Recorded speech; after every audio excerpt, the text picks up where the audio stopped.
Me llamo Amalia Torres. Tengo 70 años esta primavera, aunque la mayoría de los días aún me siento como la muchacha que aprendió a batir claras de huevo, hasta que brillaban como satén en la cocina de mi abuela. He pasado toda una vida alimentando a la gente, planeando menús, haciendo que las mesas resplandezcan con comida y risas. Pero esa mañana de abril estaba sentada en una silla dura de vinilo en el Hospital General de Querétaro, con una bata de papel doblada en mi regazo y una cicatriz fresca cruzándome el pecho. 2 días antes los cirujanos me habían abierto para redirigir mi corazón cansado. Ahora los doctores decían que estaba lo suficientemente fuerte para irme a casa. Aunque fuerte era una palabra generosa. Cada respiración tiraba de los puntos y mis piernas temblaban al intentar ponerme de pie. Aún así, me aferraba a la idea de que mi hogar me esperaba, mi cama, mi mecedora en el porche, mi cocina donde aún flotaba el aroma a levadura y café. Sofía había prometido estar ahí a las 10. Mi hija siempre hablaba con esa certeza que te hacía creerle incluso cuando no cumplía. Ahí estaré, mamá, había dicho inclinándose sobre mi cama del hospital con su perfume intenso y una sonrisa demasiado brillante. No tendrás que preocuparte por nada. A las 10 ya estaba vestida con mi falda más suave, los papeles de alta guardados en un sobre. La enfermera Clara me llevó en silla de ruedas. Hasta la entrada puso el freno y me dio una palmada en el hombro. Sin prisas, querida. Los que sanan necesitan tiempo. Asentí fingiendo que no me importaba esperar. A las 10:15 las puertas automáticas se abrían y cerraban con desconocidos, pasando a mi lado, sí, a mi lado. Familias con globos esposos ayudando a sus mujeres a subir al coche. Mi asiento se sentía más frío. A las 11, Clara volvió con preocupación en el rostro. ¿Nada todavía? ¿Quieres que llame a servicios sociales para ver si conseguimos transporte? Negué con la cabeza. El orgullo pesa mucho. Había construido mi vida sobre la autosuficiencia y aunque estaba débil, no estaba indefensa. Ya llegará, murmuré, aunque ni yo misma lo creía. Al mediodía el olor a pollo frito de una bolsa de la cafetería me alcanzó. Y el dolor en mi pecho ya no era solo por la cirugía. Saqué mi celular con torpeza e intenté con Sofía 1 o 2 veces. Directo al buzón de voz. A las 12:30 pedí un taxi. La voz de la operadora era seca, impersonal, pero escuchar a alguien al otro lado fue un alivio. Un sedán amarillo llegó 20 minutos después.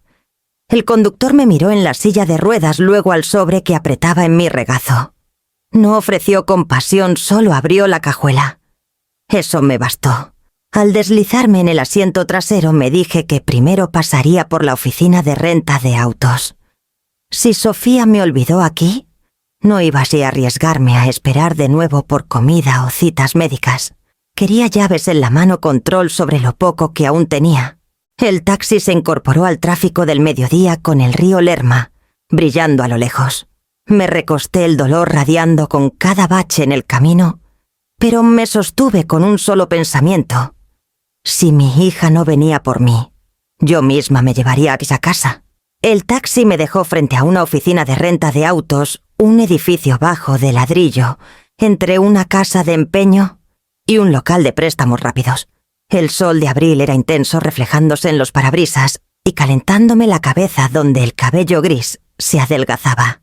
Me apoyé en el marco de la puerta, la cicatriz bajo mi blusa tirando con cada paso. Dentro un joven detrás del mostrador. Apenas levantó la vista de su computadora. ¿En qué le ayudó su gafete? Decía Emiliano, su voz ya cansada, aunque el día apenas iba a la mitad. Necesito un coche, dije colocando mi sobre de papeles de alta en el mostrador, como si eso lo explicara todo. Me miró rápido, mi falda arrugada por estar sentada demasiado tiempo, mis manos temblando ligeramente sobre el mostrador. Frunció el ceño. ¿Estás segura de que puede manejar, señora? Sentí el calor subir a mis mejillas, el pinchazo de ser subestimada. He manejado desde antes de que nacieras, le dije más cortante de lo que pretendía. Me las arreglaré. Se movió incómodo Tecleó algo, luego deslizó un formulario hacia mí. «Está bien un sedán compacto. ¿Incluye seguro, sí?» Firmé con manos que querían temblar manteniendo el bolígrafo firme por pura voluntad. Minutos después, me entregó las llaves de un Corolla plateado abollado estacionado afuera. El llavero de plástico se sentía extraño y a la vez curiosamente tranquilizador en mi palma. El asiento del conductor olía ligeramente a café rancio. Al ajustar los espejos vi mi rostro pálido y demacrado con mejillas hundidas por la comida del hospital y días sin dormir bien. Pero mis ojos azul grisáceos como los de mi madre aún resistían. Arranqué el coche hacia la avenida Hidalgo, cuidadosa de no pisar el acelerador demasiado. El tráfico estaba pesado con camiones de reparto y trabajadores apurados en la hora del almuerzo. Mi pecho dolía con cada giro del volante, pero forcé mi respiración a mantenerse estable. Sofía debería estar aquí. Ese pensamiento daba vueltas como un halcón sobre todo lo demás.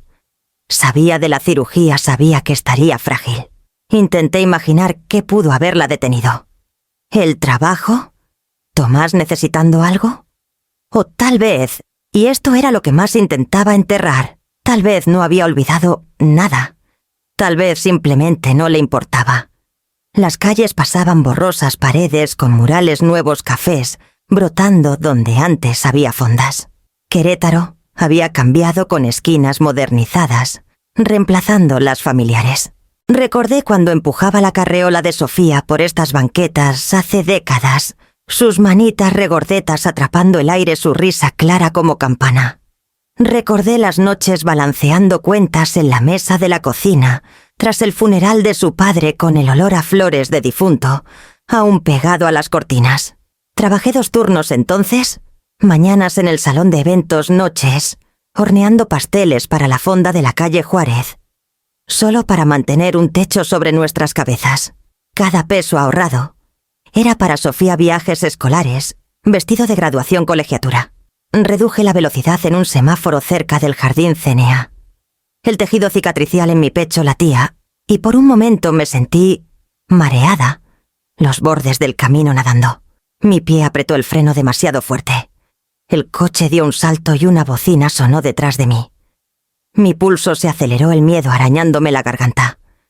Aferré el volante hasta que el temblor cedió.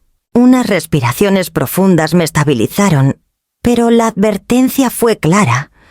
No era la misma mujer que había sido incluso un mes antes. Mi cuerpo me había traicionado, y ahora la ausencia de mi hija me dejaba expuesta. El semáforo cambió a verde. Avancé despacio con las manos rígidas, decidida a no flaquear de nuevo. Casa estaba a solo unos kilómetros, pero cada cuadra se sentía larga, cada cruce, una prueba de si aún tenía la fuerza para seguir adelante. El trayecto se sintió más largo de lo que recordaba, cada kilómetro estirándose como si la ciudad misma quisiera ponerme a prueba. Cuando doblé hacia la calle Nogal, el vecindario aún era familiar. Casas de ladrillo con portales amplios para columpios, encinos viejos, dejando caer sus primeros brotes verdes de primavera. Había vivido en esta calle por 35 años. Se suponía que era el lugar al que siempre podía regresar, sin importar qué me hiciera la vida. El Corolla traqueteó al estacionarme frente a mi casa. ¡Mi casa! Verla con su fachada azul desvaída que pedía una nueva capa de pintura en la baranda del porche que mi esposo construyó, casi me quebró de alivio. Aferré el volante hasta que me dolieron los nudillos susurrándome. Ya casi.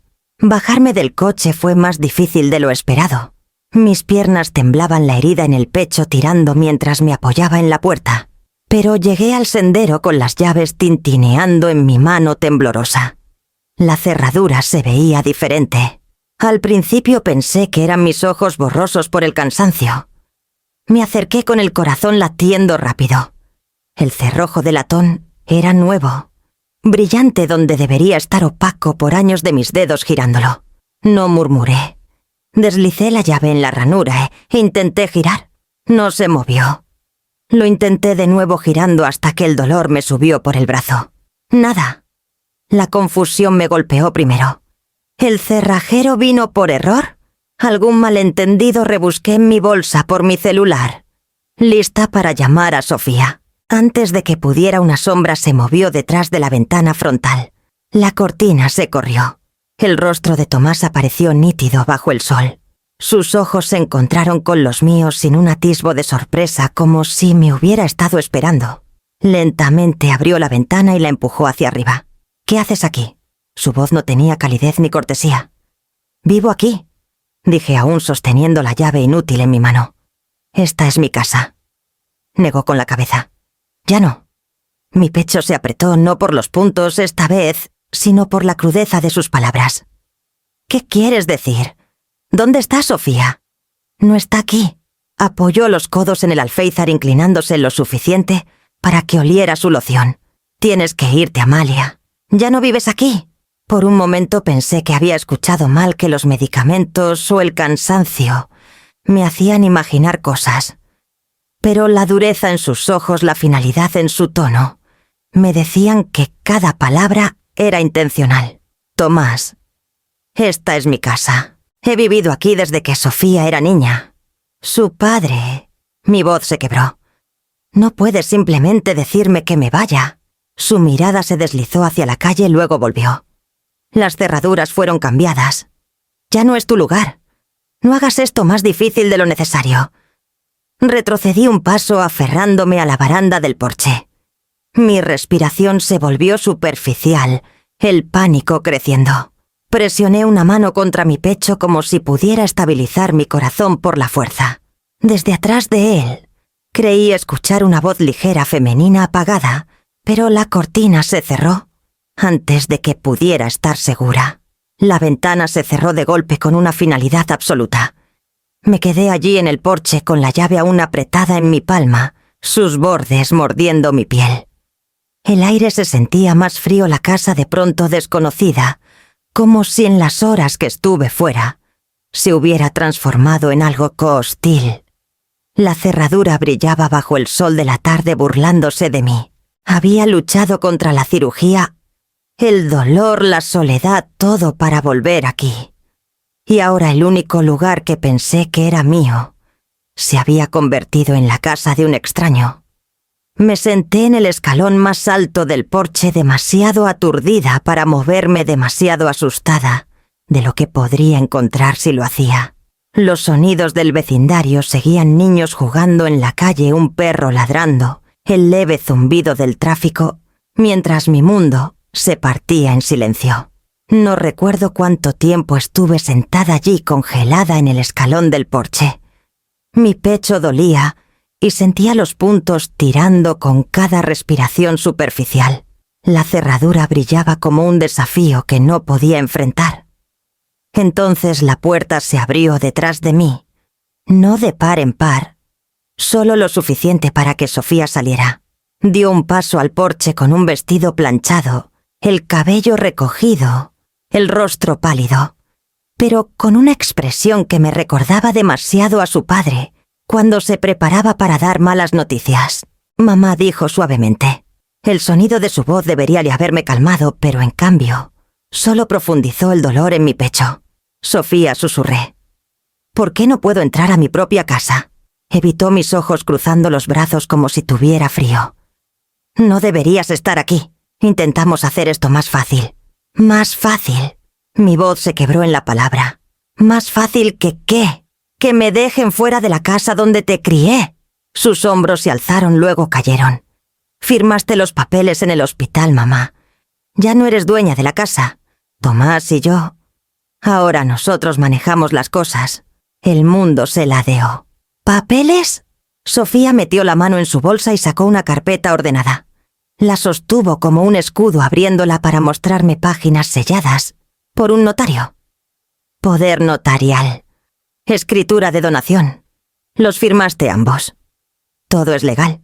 Negué con la cabeza, aferrándome a la baranda para estabilizarme. «No, la enfermera dijo que eran formularios médicos». «Eduardo», me detuve corrigiéndome. Había confundido mis propios recuerdos, pero la sensación de confianza traicionada era la misma. «Me dijiste que era sobre el tratamiento, sobre decisiones rápidas si algo salía mal». No tenía mis lentes. Apenas salía de la anestesia. La mandíbula de Sofía se tensó. No te engañamos. Te ayudamos. No estás bien, mamá. Acabas de tener una cirugía de bypass. No puedes vivir sola. Una residencia asistida es más segura. Controlarán tus medicamentos, tu dieta, tu salud. Esto es por tu bien. La miré buscando en su rostro un resquicio de bondad, un destello de duda. Pero solo vi una resolución ensayada como si hubiera repetido esas palabras frente al espejo 100 veces. «Esta es mi casa», dije con la voz temblando, pero más fuerte ahora. «Tu padre y yo construimos nuestras vidas aquí. Cada pared, cada rincón es nuestro. ¿Cómo pudiste quitármelo?»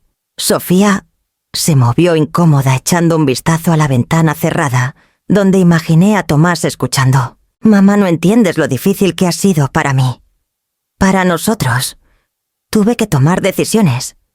No podíamos esperar a que colapsaras de nuevo en esa cocina vacía.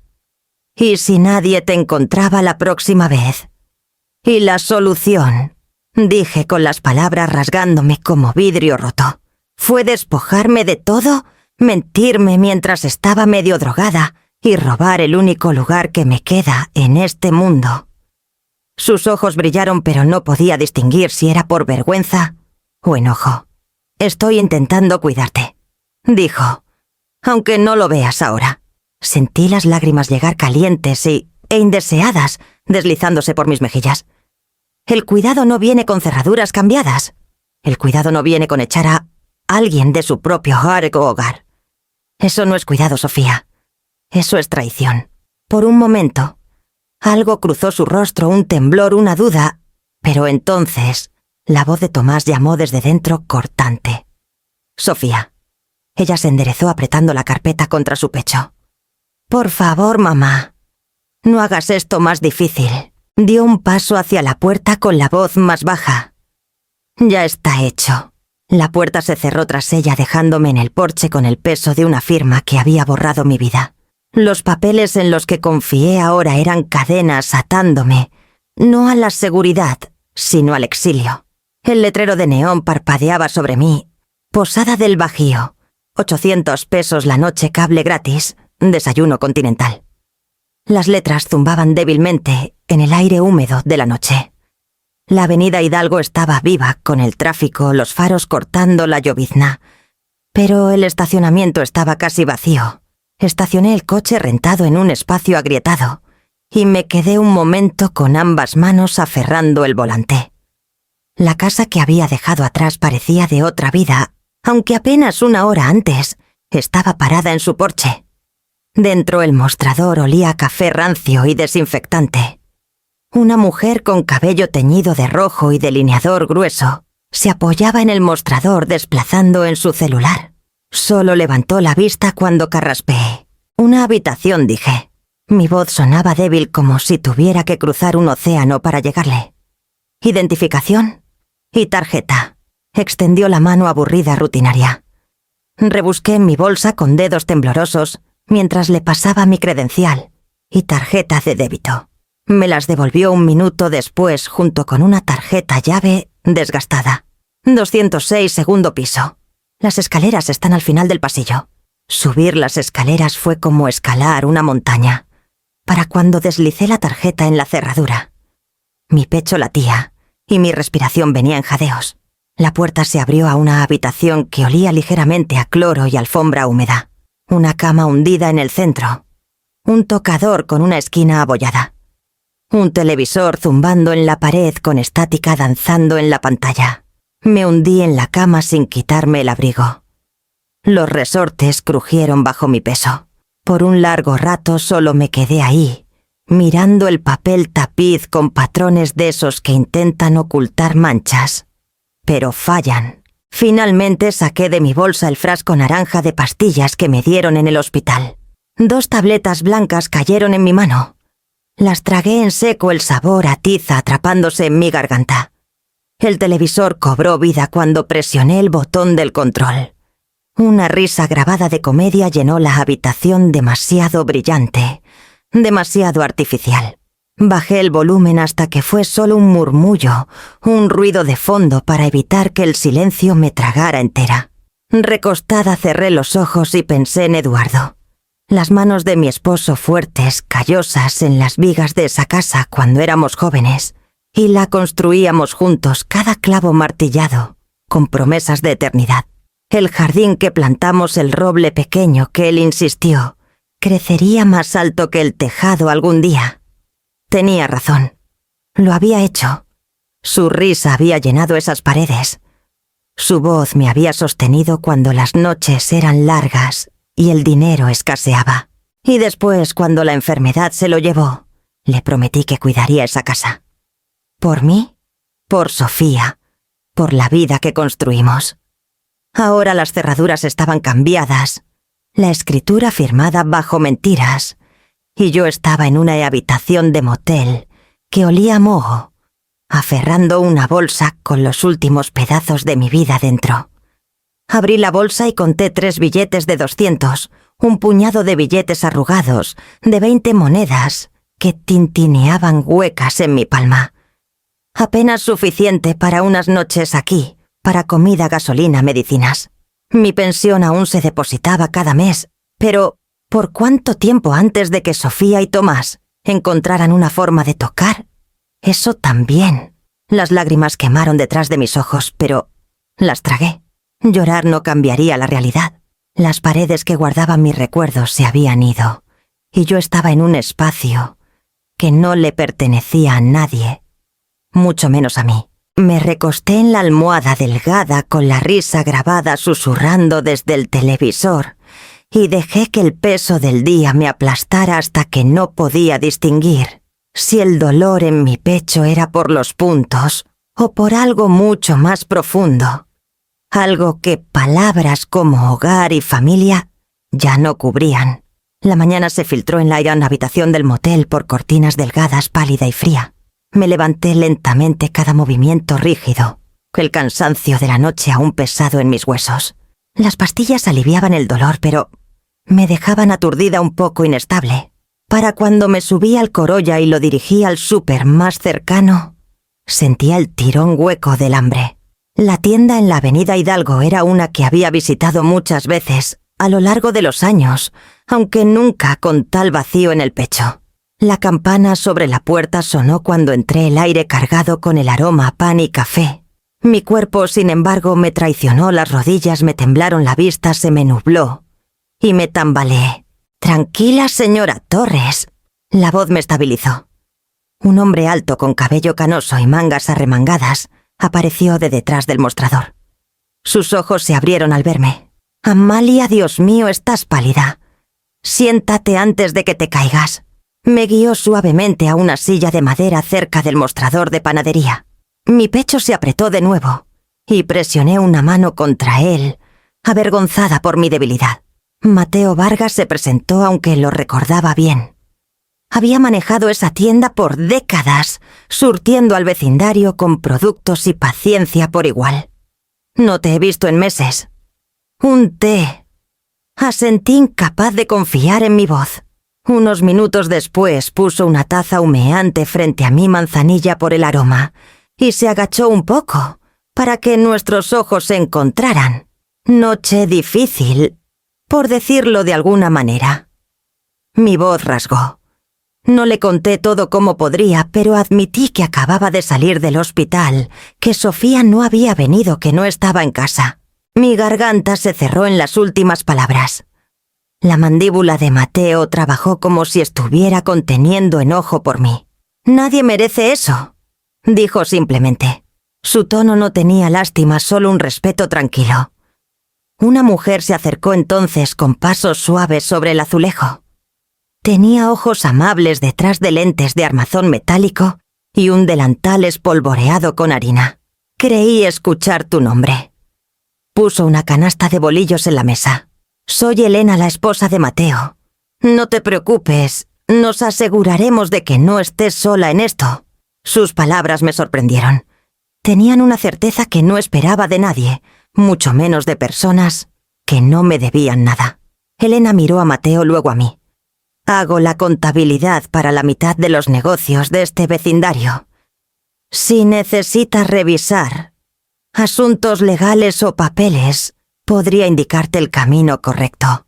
Parpadeé fuerte el vapor del té empañando mi vista. ¿Harías eso?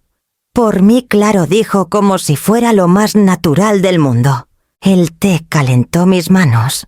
La presencia firme de Mateo me ancló, y la promesa tranquila de Elena encendió algo dentro de mí que pensé que se había apagado la noche anterior.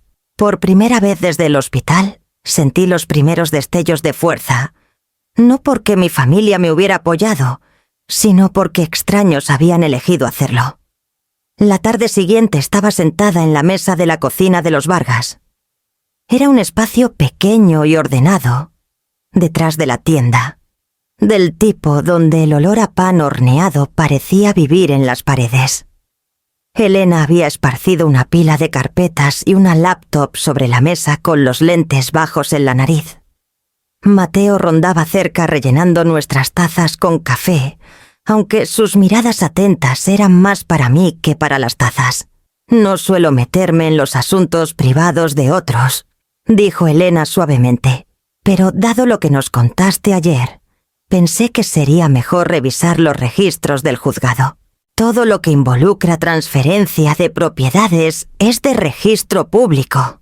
Sus palabras hicieron que me sudaran las palmas. No estaba lista para ver en blanco y negro lo que mi corazón ya temía. Aún así, asentí. Muéstrame. Elena tocó el trackpad mostrando un documento escaneado con el sello del municipio de Querétaro. Registrado el 10 de abril. Me miró por encima de los lentes. Eso fue mientras estabas en el hospital. No tragué con fuerza. El 10 de abril fue el día antes de mi alta. Apenas podía sentarme sin ayuda. Giró la pantalla hacia mí. Ahí estaba mi firma temblorosa y torcida garabateada al pie de la transferencia de escritura. Arriba un texto legal impecable entregaba la propiedad de mi casa a Sofía y Tomás Morales, copropietarios. Mi respiración se atoró en la garganta. Ellos dijeron que eran formularios médicos. Elena extendió la mano sobre la mesa, su mano firme sobre la mía. No estabas equivocada al confiar en tu hija. Estabas vulnerable y ellos lo aprovecharon. Pero la fecha de registro no miente. Mateo murmuró una maldición por lo bajo paseando cerca de la estufa. Hacerle eso a tu propia madre. Se cortó sacudiendo la cabeza. Miré el documento hasta que las palabras se volvieron borrosas. Recordé a Sofía inclinándose cerca en esa habitación luminosa del hospital, asegurándome que solo necesitaba firmar para manejar las cosas rápido. Su voz había sido tan tranquila, tan persuasiva. Había querido creer que le importaba. Elena carraspeó suavemente. «Hay más. Una vez que tuve la escritura revisé algunos registros financieros. La firma de abogados de Tomás ha estado canalizando dinero a una sociedad de responsabilidad limitada. Socios de renovación del centro. Es arriesgado. Han estado comprando propiedades en dificultades cerca de la calle Madero. El centro, repetí parpadeando. Había pasado por ese distrito muchas veces, los almacenes viejos, los nuevos cafés, brotando como maleza. Los rumores de inversionistas intentando convertirlo en algo grande. Elena asintió. Parece que tu casa es parte de su garantía. Una propiedad sólida y establecida les ayuda a pedir prestado contra las más arriesgadas. Presioné un puño contra mi boca intentando contener el temblor en mi pecho. Mis recuerdos. Eduardo construyendo el porche. Sofía aprendiendo a qué es andar en bicicleta en la entrada, el roble que plantó todo reducido a una ficha en un trato especulativo. Entonces no se trataba de mí, dije lentamente. No de mi salud, no de mi seguridad. Era sobreponerle las manos a esa casa para poder apostar con ella. Mateo dejó de pasear y se inclinó sobre la mesa con la voz baja pero firme. «Te estafaron, Amalia. No hay forma amable de decirlo». La verdad pesaba más aplastante de lo que había anticipado. Me había dicho a mí misma tontamente que tal vez Sofía pensó que me estaba protegiendo, aunque lo hubiera hecho de la manera equivocada. Pero los registros de Elena despojaron esa última esperanza frágil. Esto no era protección. Era codicia pura y cruda. Cerré los ojos respirando con cuidado contra el dolor agudo bajo mis costillas. Todos estos años, susurré. Pensé que la lealtad significaría algo, que ella cuidaría lo que su padre y yo construimos. En cambio, lo vendió antes de que pudiera siquiera pararme sobre mis propios pies. Elena cerró la laptop suavemente, su expresión amable pero firme. Ahora tienes pruebas, Amalia. Pruebas de lo que hicieron y tal vez una forma de contraatacar. Los papeles yacían entre nosotras pesados con traición, su tinta más oscura que cualquier moretón. 2 días después, Mateo me llevó al centro en su camioneta que traqueteaba firme sobre las calles agrietadas de Querétaro. Me senté rígida en el asiento del copiloto con la carpeta que Elena había impreso apretada en mi regazo. Cada vez que la camioneta brincaba en un bache, mi pecho se quejaba, pero el dolor dentro no era solo por la cirugía. Era el pensamiento de tener que probar ante desconocidos en traje que no había sido una tonta al firmar esos papeles. La oficina de asistencia legal estaba metida entre una casa de empeño y un prestamista. Un letrero estrecho decía: consultas gratuitas con cita. Dentro las paredes estaban cubiertas de carteles desvaídos sobre derechos de inquilinos y disputas domésticas. El aire olía a papel y café frío desde hacía rato. El abogado, un hombre delgado de unos 40 años con ojos cansados, se presentó como Javier Mendoza. Me indicó que me sentara frente a su escritorio, abarrotado. Señora Torres, revisé lo que su amiga me envió. Tocó los papeles que Elena proporcionó.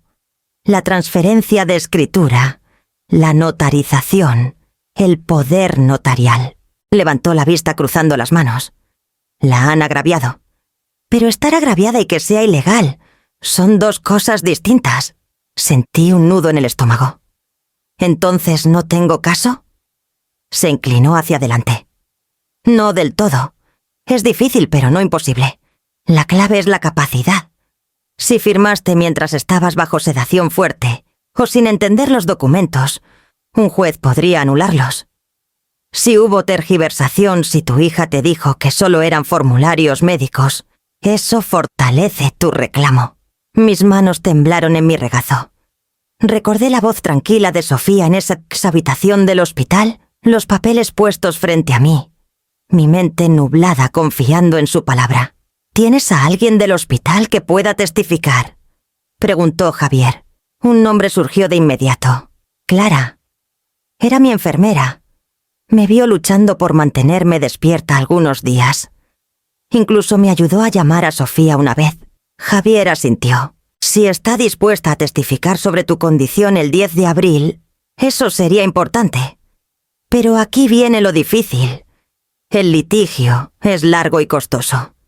Necesitarías declaraciones, testimonios de expertos, posiblemente una evaluación médica para establecer que estabas incapacitada. Podría durar meses, tal vez años. Años. Mi voz se quebró. Pensé en el dinero en mi cuenta, apenas suficiente para la renta del motel, comida, medicinas. Pensé en mi cuerpo cosido cada paso, dejándome sin aliento. No te voy a mentir, dijo Javier. Tu hija y tu yerno claramente sabían lo que hacían. Los documentos son impecables en la superficie. El notario certificó que firmaste de buena voluntad.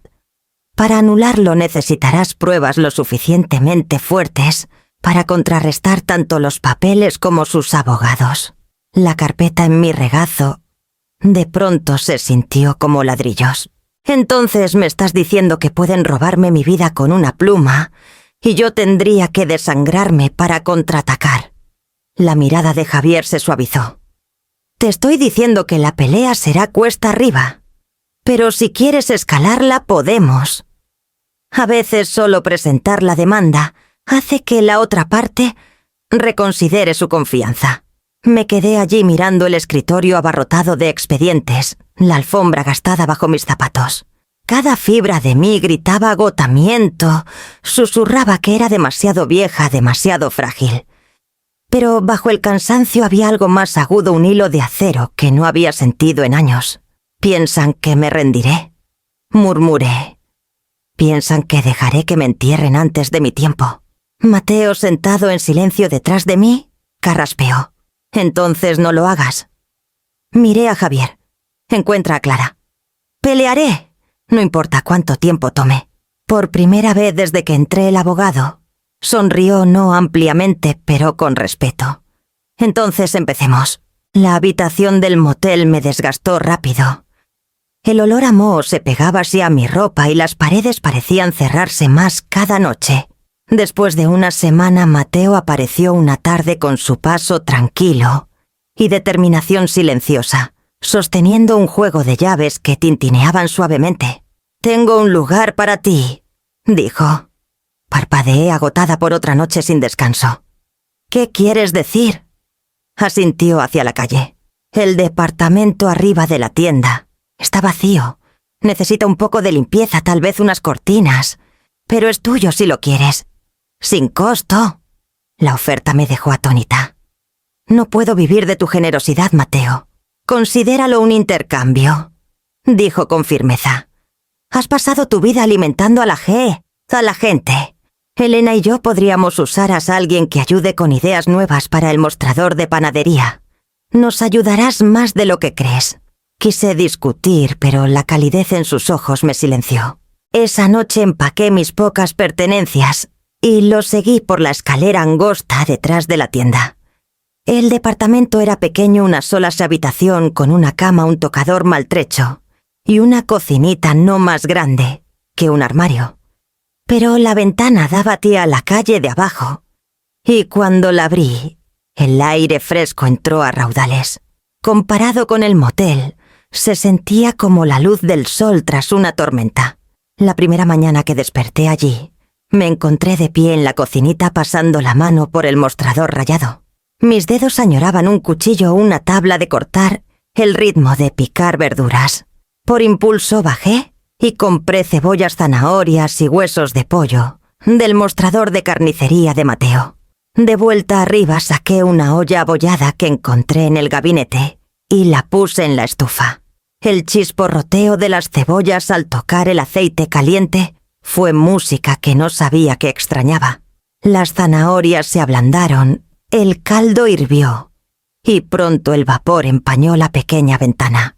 El aroma llenó la habitación rico y familiar.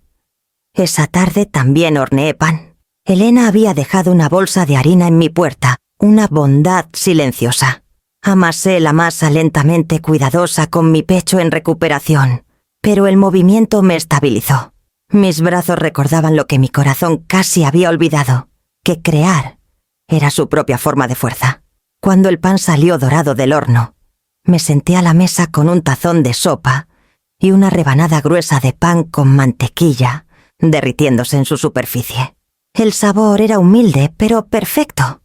Cerré los ojos dejando que el calor se extendiera por mí, y por primera vez en semanas me sentí viva. Más tarde, Mateo pasó con una sonrisa. «Huele a paraíso aquí arriba». Aceptó un tazón sin protestar, sorbiendo ruidosamente hasta que Elena le dio un manotazo en el hombro.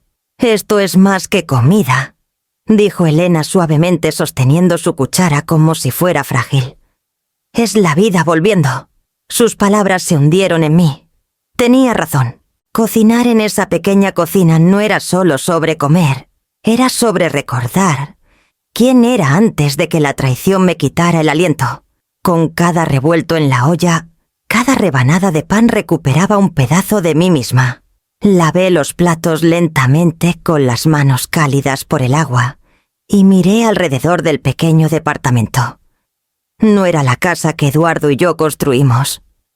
No era la cocina donde Sofía dio sus primeros pasos, pero era mío por ahora, y a su manera pequeña me devolvió una medida de dignidad que pensé que había perdido para siempre. Los días en el pequeño departamento comenzaron a tomar un ritmo café matutino, de Mateo abajo, unas horas escribiendo listas con Elena, tardes perdidas en ollas hirviendo o el lento crecimiento de la masa de pan.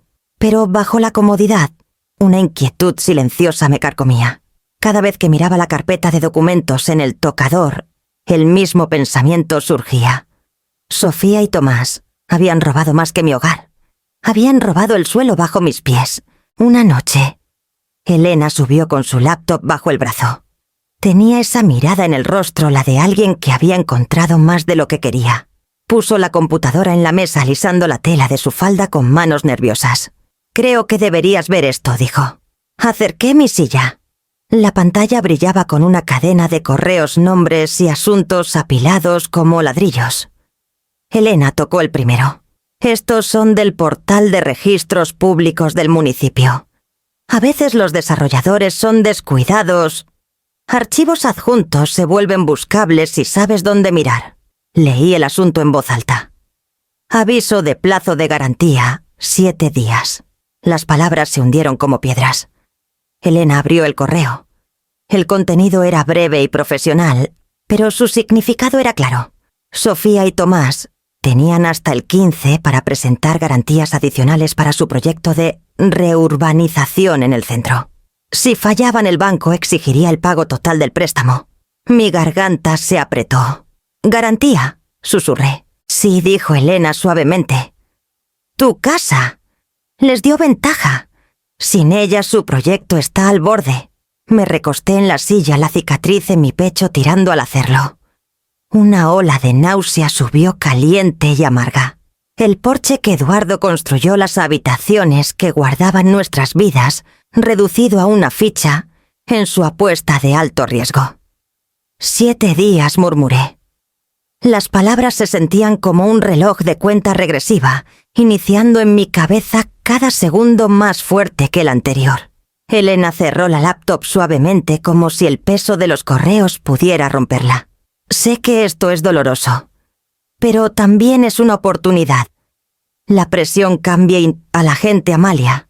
Ahora están desesperados y la desesperación deja grietas». Mateo había estado apoyado en el marco de la puerta con los brazos cruzados. Se enderezó con la voz firme. «Piensan que te han sacado del juego.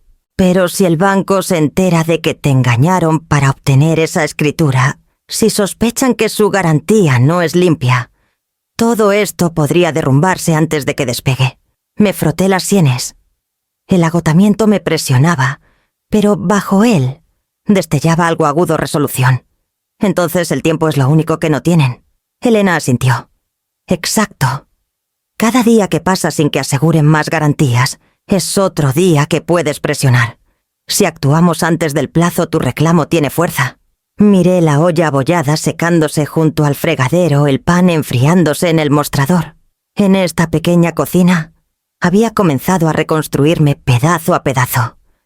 Pero ahora el reloj corría no solo para ellos, sino para mí. Si no me movía, si no peleaba, la casa que guardaba la risa de mi esposo y los primeros pasos de mi hija sería tragada por su esquema para siempre. El pensamiento me estabilizó más de lo que me asustó. 7 días. 7 días para recuperar lo robado. 7 días para probar que no era la mujer frágil que contaban con desechar. El peso del tiempo me presionaba como una mano en la espalda, empujándome hacia adelante. Los días pasaron como cuentas en un hilo, cada uno más ruidoso, con el tic-tac de ese reloj de 7 días. Pasaba las mañanas cocinando sopa o amasando masa, las tardes en la oficina trasera de Elena, sobre pilas de recibos donde ella tecleaba en su laptop con una precisión que me calmaba y me inquietaba a la vez. Era implacable rastreando registros, persiguiendo rumores. Una tarde, Mateo regresó de su corrida de suministros con un periódico doblado en la mano. Lo puso en la mesa con una expresión sombría. Vi a Tomás en el local de apuestas de nuevo. Dijo: «Es la 3ª vez este mes. Un conocido de ahí dice que está persiguiendo pérdidas». Mi estómago se apretó. Tomás, con sus trajes pulidos y sonrisa resbaladiza, siempre quería parecer 2 pasos adelante de todos. Apostar tenía sentido de una manera cruel, era riesgo disfrazado de oportunidad, La misma mentalidad que había convertido mi casa en su garantía. Elena miró por encima de sus lentes. Si el banco huele inestabilidad, solo hará su proyecto más tambaleante. A los inversionistas no les gustan los hombres con deudas que no pueden pagar. Asentí lentamente, pero dentro sentía algo más pesado. La imprudencia de Tomás explicaba mucho, pero era tía Sofía quien no podía dejar de imaginar. Mi pequeña, que una vez lloró hasta dormirse cuando no pudo pagar los libros de la universidad, ahora atada y a un hombre dispuesto a apostar. No solo dinero, sino el futuro de su madre. Esa noche sola en el departamento, mi celular vibró. No reconocí el número al principio, era un ID bloqueado. Contra mi mejor juicio contesté. El silencio se extendió por un instante. Luego la voz de Sofía baja y tensa. «Mamá, no arruines esto». Las palabras apenas se sostenían como vidrio a punto de romperse. Me congelé con el celular presionado contra mi oreja esperando más. Su respiración se quebró suavemente al otro lado, y en ese pequeño sonido escuché todo lo que había escondido tras su frialdad ensayada. Miedo, agotamiento, tal vez incluso arrepentimiento. «Sofía». Mi voz se quebró. «¿Dónde estás?» Pero la línea se cortó. Puse el celular en la mesa y lo miré hasta que las sombras se alargaron en el piso. Sus palabras se repetían en mi cabeza una y otra vez. «No arruines esto». Era una súplica, no una orden. Y bajo ella reconocí algo dolorosamente familiar, la desesperación de alguien que siente que el mundo se le cierra. Pensé en la niña Talia a la que una vez arrullé, para dormir en la adolescente que salió furiosa cuando no pude pagar el vestido de graduación de su primera elección, en la mujer que ahora tenía la escritura de mi hogar. Me había herido de una manera que nunca podría deshacerse, pero en ese mensaje de voz sin protección sonaba menos como la traidora y más como la hija que solía conocer. El tirón dentro de mí era insoportable. Una mitad de mí quería devolverle la llamada a decirle que no presionaría, que aún podíamos arreglar las cosas si tan solo me dejaba entrar. La otra mitad, más aguda, más fría, recordaba la sensación de esa llave inútil en mi palma, la imagen de Tomás en la ventana diciéndome que me fuera. ¿Justicia o amor? ¿Retribución o misericordia? Presioné mis manos contra la mesa, la veta de la madera cálida bajo mis palmas, y me obligué a respirar. La verdad era que no tenía el lujo de elegir solo una. Si dejaba que el amor me cegara, si la justicia, lo perdería todo. Pero si elegía solo la justicia, lo poco que quedaba de amor podría convertirse en cenizas. El departamento estaba en silencio salvo por el tic-tac del reloj sobre la estufa cada segundo, llevándome más cerca del 15. El tiempo se agotaba para Sofía, para mí y para la casa que alguna vez nos unió. Y aún no sabía qué vínculo se rompería primero. La mañana después del mensaje de Sofía me senté en la pequeña cocina del departamento, mirando mi celular como si la pantalla misma pudiera darme una respuesta. El dolor en su voz aún resonaba en mis oídos, pero cada vez que pensaba en suavizarme, imaginaba la cerradura brillando en mi propia puerta. Cualquier compasión que me quedara debía convivir con la verdad. Y la verdad necesitaba pruebas. A mediodía Mateo me llevó de vuelta, sí, asistencia legal. Javier el abogado esperaba con una libreta legal y esa paciencia cansada que los abogados llevan como armadura. Si vas en serio con esto, necesitaremos testigos y documentación, dijo. Entre más pronto mejor. Asentí con las manos fuertemente cruzadas en mi regazo. Tengo gente. La primera fue clara. Llamé a la enfermera en el hospital y le expliqué. Su voz se calentó de inmediato. Lo recuerdo, señora Torres. Estabas apenas lúcida ese día y tu hija insistió en traer papeles. Me preguntaste si eran médicos. Te dije que esperaras, pero ella dijo que era urgente. Testificaré si es necesario. Su promesa se sintió como un salvavidas lanzado en aguas oscuras. Mateo y Elena ya habían reunido las escrituras, registros financieros y correos que revelaban el plazo inminente de Sofía y Tomás. Elena los compiló en carpetas ordenadas, cada sección marcada y resaltada. Era meticulosa cada página como un cuchillo afilado con precisión. La última aliada vino de más atrás en mi vida. Llamé a Rosa, una vieja colega de la empresa de banquetes. Había conocido a Sofía de adolescente, había visto la tensión entre nosotras crecer cuando me perdía recitales o eventos escolares por turnos nocturnos. Cuando le expliqué qué pasó, el suspiro de Rosa fue pesado. Nunca te perdonó por elegir el trabajo sobre ella. Lo vi en sus ojos incluso entonces. Si necesitas que hable de su resentimiento, lo haré. No fue fácil escuchar esa verdad, pero era necesario. Cada capa de este caso parecía cortar en ambos sentidos, exponiendo la traición de Sofía y exponiendo mis propios fallos como madre. Por la tarde me senté frente a Javier de nuevo, deslizando la gruesa carpeta por su escritorio. «Aquí está lo que tenemos», dije con la voz firme a pesar del peso en mi pecho. Hojeó las pestañas asintiendo. «Es un comienzo. Con el testimonio de Clara y los registros médicos del 10 de abril, podemos solicitar una orden judicial. Eso congelaría la transferencia de la escritura hasta que el tribunal decida sobre capacidad y tergiversación». La palabra orden judicial resonó en mis oídos como el primer golpe de una campana. No era victoria aún, no, pero un sonido que llegaba lejos, advirtiendo a quienes pensaron que me quedaría callada. Cuando Javier deslizó la petición oficial para mi firma, sostuve la pluma con firmeza. Mi mano aún temblaba, pero no por debilidad esta vez. Cada trazo de tinta se sentía como afilar una espada, no por malicia, sino por necesidad.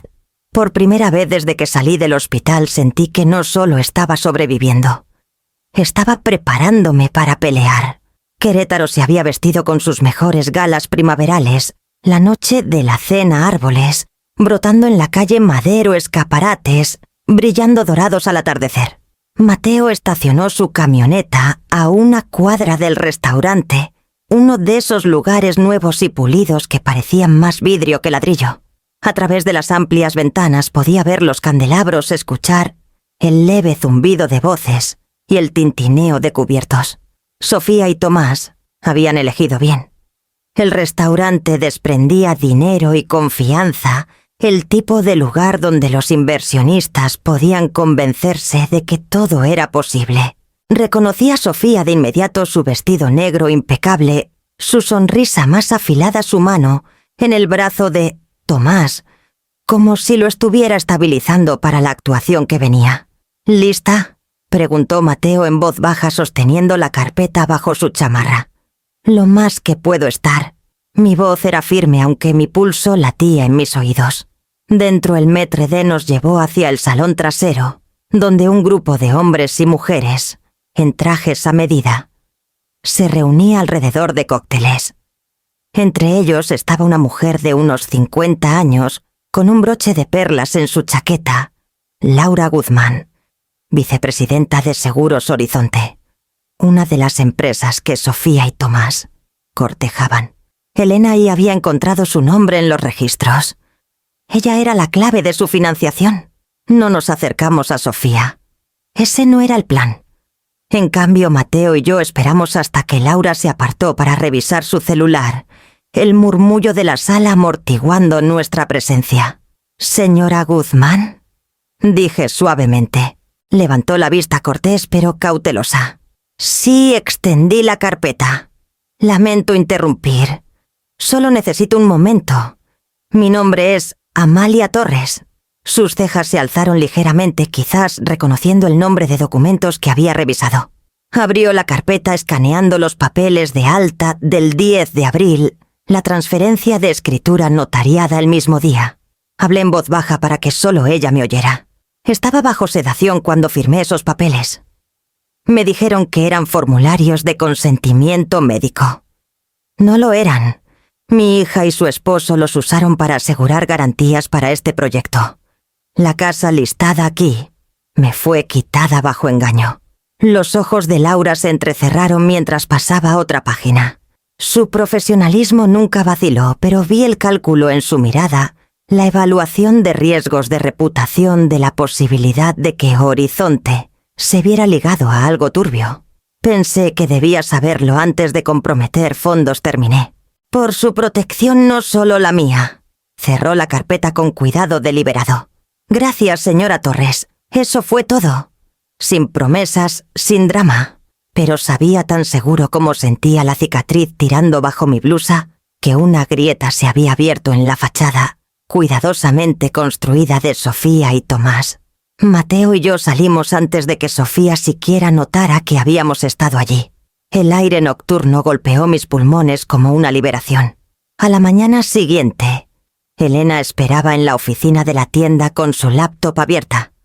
Levantó la vista con un brillo en los ojos. Horizonte puso el proyecto en espera. La financiación congelada pendiente de revisión de garantías. Solté un suspiro que no sabía que estaba conteniendo. El reloj de cuenta regresiva se había detenido para ellos. La mañana después de la cena, Querétaro despertó con lluvia. Hojas finas se adherían a las ventanas de los escaparates, mientras Mateo giraba el letrero Avis abierto. Arriba me senté con una taza de té enfriándose en mis manos, escuchando el golpeteo constante contra el vidrio. Por primera vez el sonido no me calmó. Se sentía como el preludio de algo más pesado. A media mañana Elena tocó a mi puerta con su laptop equilibrada en la cadera. No se molestó con cortesías. El prestamista exigió el pago, dijo poniendo la computadora en la mesa. Reembolso total exigido en 30 días. Sin la financiación de Horizonte, sus socios ya están retirándose. Se está derrumbando. Exhalé lentamente la tensión que había anudado mi cuerpo toda la semana, aflojándose, aunque no en alivio. Entonces comenzó. Elena asintió, pero sus ojos eran cautelosos. Esto los golpeará fuerte. Prepárate. No tuve que esperar mucho. Por la tarde escuché el portazo de la puerta de abajo, pasos golpeando la escalera angosta. Mi corazón tartamudeó antes de que siquiera la viera. Sofía irrumpió en el departamento con la lluvia pegándole el cabello al rostro, los ojos abiertos con furia. «¡Nos destruiste!», gritó con la voz rasgada, casi rompiéndose. «¿Tienes idea de lo que has hecho?». Puse la taza de té cuidadosamente en la mesa antes de responder. «Sé exactamente lo que he hecho». Dije la verdad. Las manos de Sofía temblaron mientras me señalaba todo su cuerpo temblando, como un alambre estirado demasiado. Estábamos tan cerca. El proyecto iba a cambiar todo. Horizonte nos congeló por tu culpa. El prestamista está reclamando el préstamo. Lo perderemos todo. Y es tu culpa. Me levanté lentamente de la silla apoyándome en el borde de la mesa. No, Sofía. Ustedes lo perdieron todo el día que entraron a mi habitación del hospital y me engañaron para que firmara mi casa. Su rostro se torció, la ira chocando con algo más frágil. Miedo, vergüenza, desesperación. Negó con la cabeza violentamente como si la negación pudiera retroceder el tiempo. Estaba intentando ayudarte. No puedes vivir sola, apenas puedes cuidarte. Sí necesitábamos garantías, pero... Pensé... La corté. Pensaste que podías tomar lo que no era tuyo. Pensaste que era demasiado débil para contraatacar. Te equivocaste. Por un instante el silencio colgó entre nosotras, llenado solo por el murmullo apagado de la lluvia. El pecho de Sofía subía y bajaba, sus ojos brillando con lágrimas contenidas. La furia en su expresión titiló, revelando algo crudo de bajo culpa, tal vez, o el borde afilado del arrepentimiento. «Me arruinaste», susurró. «Tomás dice que se acabó. Los inversionistas, el dinero... todo se fue». No sentí triunfo, solo un cansancio profundo. «Tú misma te arruinaste, Sofía. Yo solo me negué a cargar con el peso de tus mentiras». Sus labios se abrieron como para hablar de nuevo, pero no salió nada. En cambio, giró bruscamente, saliendo furiosa por la puerta, sus pasos resonando por las escaleras, como piedras cayendo. Me quedé en el silencio que dejó, con las manos aferrando el respaldo de la silla, la respiración lenta y constante. La lluvia afuera se había intensificado, golpeando las ventanas, pero dentro del departamento, una extraña calma se asentó sobre mí. Los dominós habían caído. y aunque no los había empujado, había detenido que se construyeran sobre mi espalda. El Palacio de Justicia de Querétaro olía ligeramente a lluvia y madera vieja. La luz se filtraba por las ventanas altas, cayendo en rayos polvorientos sobre los bancos donde la gente entraba y salía de audiencias. Mis manos aferraban las correas de cuero de mi bolsa como si solo ellas pudieran sostenerme. Mateo estaba sentado justo detrás, una presencia sólida mientras Elena susurraba recordatorios desde su carpeta bien organizada. Javier, mi abogado, se inclinó y habló en voz baja. Hoy solo necesitamos establecer capacidad y tergiversación. Si el juez ve los hechos, actuará. Asentí, aunque mi corazón latía tan fuerte que me mareaba. Al otro lado del pasillo, Sofía estaba sentada con la espalda rígida en un traje gris oscuro. Tomás se inclinaba hacia ella susurrando furiosamente, pero ella mantenía los ojos bajos, los dedos retorciendo el borde de una libreta legal. Busqué en su rostro algo familiar, pero solo vi un muro que había construido para mantenerme fuera. Cuando el alguacil llamó nuestro caso, nos levantamos. Mis rodillas temblaron, pero las obligué a sostenerse. El juez Morales, un hombre de cabello cano con reputación de justicia directa, presidía. Miró desde el estrado con los lentes bajos en la nariz. La demandante alega influencia indebida y tergiversación en la ejecución del poder notarial y la transferencia de escritura. Leyó. Escuchemos los testimonios. Javier se puso de pie con la voz calma. Señoría, llamamos a Clara Domínguez. Clara dio un paso adelante impecable en su uniforme de enfermera, su placa brillando bajo las luces. Juró y tomó asiento. Cuando Javier hizo su primera pregunta, no dudó. El 10 de abril, dijo la señora Torres, aún estaba bajo sedación por una cirugía cardíaca. Estaba débil con dolor y aún no había sido autorizada para tomar decisiones independientes. Javier asintió. Presenció a la hija de la señora Torres, Sofía Morales, presentándole documentos, ¿sí? La señora Torres me preguntó si eran formularios médicos.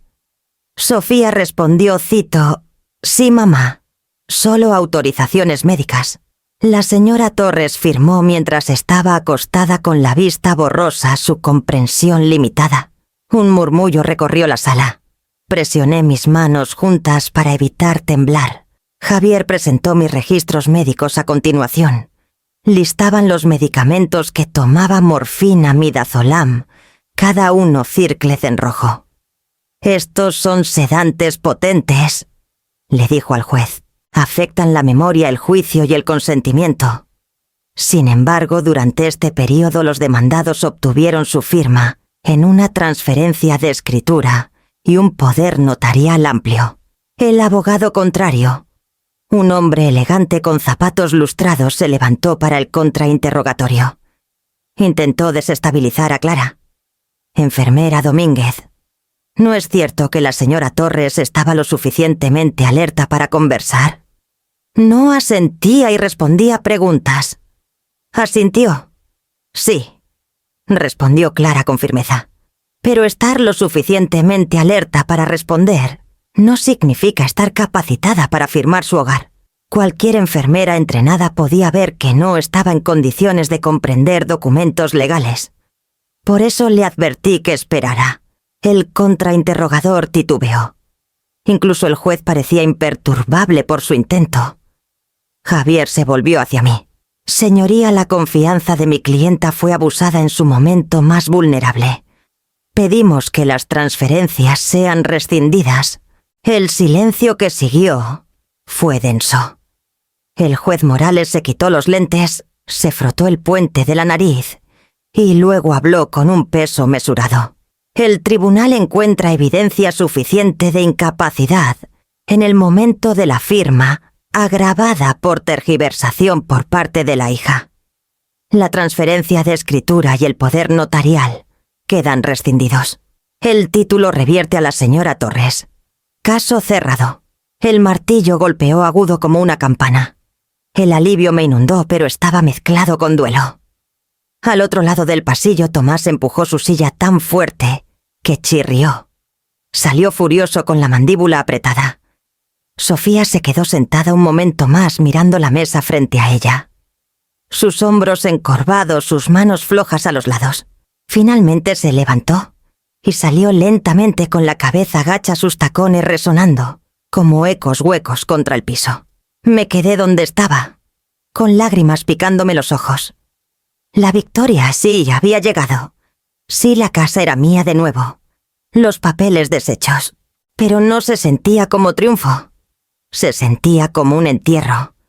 En algún punto entre los documentos y el martillo, había perdido a una hija aunque aún respirara. Mateo tocó mi hombro suavemente. «Se acabó», dijo. Asentí, aunque dentro sabía que la pelea solo había cambiado. La justicia se había servido, pero el dolor que dejó no era algo que ningún juicio pudiera reparar. La victoria en el juzgado flotaba en el aire como el fin de una tormenta. En papel, había recuperado mi hogar. La escritura fue rescindida, el poder notarial anulado. Los desconocidos en la galería sintieron como si la justicia se hubiera servido limpiamente. Pero nada de esto se sentía limpio cuando salía la tarde gris. Mis manos aún temblaban y la cicatriz en mi pecho dolía con cada respiración. Por 2 días intenté encontrar algo parecido a la paz.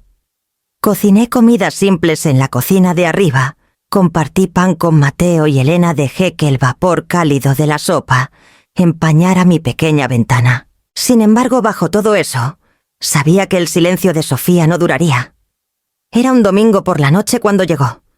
Escuché el golpe, primero suave, vacilante, y luego su voz apagada a través de la puerta. «Mamá, soy yo». Por un momento consideré ignorarlo, pero los viejos instintos me traicionaron. Abrí la puerta. Sofía estaba en el pasillo, más delgada de lo que recordaba, con los ojos enrojecidos, el cabello antes impecable en desorden. Parecía menos la mujer que había orquestado escrituras y contratos, y más, la niña que solía llorar tras pesadillas. «¿Puedo pasar?», preguntó. Me hice a un lado. Pasó junto a mí al pequeño departamento, sus ojos recorriendo los muebles sencillos, la cama contra la pared, la olla abollada secándose junto al fregadero. Soltó un suspiro tembloroso. «¿Realmente estás viviendo aquí?» «Así es», dije simplemente. Se giró para enfrentarme con los brazos cruzados fuertemente sobre sí misma. «Podemos arreglar esto, mamá. Todavía podemos hacer las cosas bien. Si tan solo nos dieras otra oportunidad». Sus palabras salieron frágiles, desesperadas. Me habló de los inversionistas retirándose de Thomas, culpándola por todo, de facturas acumulándose más alto de lo que podían manejar. «Estamos hundidos», susurró. «Pero si tuviéramos la casa de nuevo, si la usáramos de manera diferente, más inteligente esta vez, podríamos recuperarnos». La súplica cortó profundo. No porque creyera en su plan, sino porque vi a la niña bajo la desesperación. La niña que una vez se aferró a mi mano en su primer día de escuela, que me rogó quedarme en casa en lugar de trabajar turnos nocturnos de banquetes. Esa niña aún estaba ahí, escondida tras capas de orgullo y ruina. Tomé aire. «Sofía, escúchame. Te quise lo suficiente para trabajar dobles turnos, para perderme el sueño, para que tuvieras lo que necesitabas. Te quise lo suficiente para confiar en ti cuando no debí. Pero el amor no significa que te daré el arma para herirme de nuevo». Sus labios se abrieron, los ojos brillando. «¿Entonces solo vas a verme caer?» Estabilicé mi voz. «Voy a dejarte vivir con las elecciones que hiciste. Eso es diferente. El respeto es la única llave ahora, Sofía. Sin él no abrirás ni una sola puerta en mi vida, ni mi hogar, ni mi confianza, ni siquiera mi mesa de cocina». Retrocedió como si las palabras mismas la golpearan. «¿Suenas tan fría?», no dije con la garganta apretada. «Sueno cansada. Cansada de cargar el peso de ser tu red de seguridad, mientras cortas el suelo bajo mis pies». Por un largo momento ninguna se movió. La lluvia afuera golpeaba la ventana constante como un metrónomo. Los hombros de Sofía se hundieron, su enojo derritiéndose en algo más tranquilo, derrota tal vez, o el primer sabor de las consecuencias. No quería perderte, susurró. Cerré los ojos. Entonces debiste haberme cuidado mejor. Presionó sus manos contra su rostro, tomó una respiración irregular y se giró hacia la puerta. Me voy, dijo suavemente. No la detuve. No podía. La puerta se cerró con un clic suave, dejándome en el departamento oscuro, el aire pesado, con palabras que nunca podríamos retractar. Mi pecho dolía, pero no por la cirugía. Era el dolor de elegir límites sobre rescate, de dejar caer a mi hija, sin atraparla esta vez. Me senté a la mesa trazando la veta de la madera con la yema del dedo, y me dije una y otra vez que a veces el amor no es salvar, es hacerse a un lado. La casa se vendió más rápido de lo que imaginé. Una pareja joven con un bebé en camino recorrió las habitaciones con ojos amplios y sonrisas suaves, ya planeando dónde iría la cuna, cómo luciría el jardín en flor. Los observé desde el porche, el mismo porche que Eduardo construyó con sus propias manos, y por primera vez no sentí enojo al irme. La casa había sido mía por 35 años, pero sus paredes habían absorbido demasiado dolor para retenerme más. Dejarla pasar a Niels a nuevas manos se sintió menos como pérdida y más como liberación. Los fondos fueron directamente a un fideicomiso que yo controlaba sin firmas de Sofía, sin cláusulas ocultas, sin sanguijuelas esperando drenarlo. Javier me ayudó a establecerlo con su voz firme, mientras explicaba las salvaguardas. Por primera vez en meses, sentí que mi futuro no era algo frágil, sino algo sólido bajo mis pies. Pero el dinero, me di cuenta, no era lo que más importaba. Era lo que hacía con el tiempo que me quedaba. Los jueves comencé a caminar a la biblioteca del centro. La directora, una mujer amable llamada Carmen, me recibió en su pequeña sala comunitaria, donde jubilados se reunían para jugar cartas o tejer. Con su aliento inicié un taller, protegiendo tus años dorados. Hablé no como experta, sino como alguien que casi lo perdió todo. El primer día solo vinieron 6 personas. Se sentaron en un círculo torcido aferrando sus bolsas y carteras, sus ojos cargando la misma mezcla de miedo y vergüenza que yo había sentido. Les conté mi historia, no cada detalle, pero suficiente. Les hablé de cómo los papeles pueden ser torcidos, cómo la confianza puede ser usada como arma y cómo incluso el amor no excusa el robo. Clara se unía a veces explicando formularios médicos y derechos de pacientes. Elena ayudaba a redactar presupuestos y consejos de banca segura. Cada sesión crecía un poco más la voz corriendo de que este era un lugar para aprender, preguntar, protegerse. Salía de cada taller más ligera, como si cada advertencia, cada verdad compartida, recuperara un pequeño pedazo de lo que Sofía había intentado quitarme. Y entonces, lentamente, la parte de mi vida que pensé perdida para siempre comenzó a sanar. Era un sábado por la noche cuando llegó el golpe a mi puerta. Esta vez, no era Sofía. Eran 2 figuras más pequeñas, mis nietos Luna y Mateo.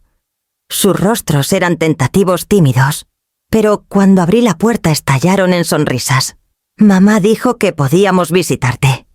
Susurró Luna como si temiera que las palabras se desvanecieran si las decía muy alto. Los hice pasar con el corazón temblando. Comimos guisado y pan en la pequeña mesa, la risa de los niños llenando el espacio reducido, con un calor mucho mayor que los metros cuadrados. Pidieron más historias sobre su abuelo, permiso para amasar la masa de pan con sus pequeños puños. La harina espolvoreó el mostrador, sus mejillas rosadas con risas. Más tarde, mientras se acurrucaban en el sofá con un libro, me senté en silencio observándolos. Esto era por lo que había luchado. No la casa, no la escritura, ni siquiera el dinero, sino el derecho a decidir los términos del amor, a darles la bienvenida a mi mundo cuando se ofrecía respeto, no cuando la manipulación lo exigía. Cuando Mateo pasó a devolver un libro de cuentas, Se detuvo en la puerta sonriendo ante la escena. «Parece un festín familiar. Aquí», dijo. Y tenía razón. Esa noche, después de que los niños se fueron, me senté a la mesa mucho después de lavar los platos. La ventana estaba abierta, el aire primaveral entrando, trayendo el leve olor a lilas de la calle abajo. Mi corazón dolía, pero ya no era el dolor de la pérdida. Era el dolor de haber mantenido mi posición, de saber que los límites construidos sobre respeto aún podían dejar pasar el amor. El respeto, no la herencia, era el verdadero legado que quería dejar. El dinero podía desvanecerse, las casas podían derrumbarse, pero el respeto, una vez enseñado y vivido, podía llegar más lejos que cualquier escritura o peso. Si el respeto, no el dinero, fuera la única herencia que dejaras, ¿tu familia lo atesoraría? ¿O lo despilfarraría como polvo?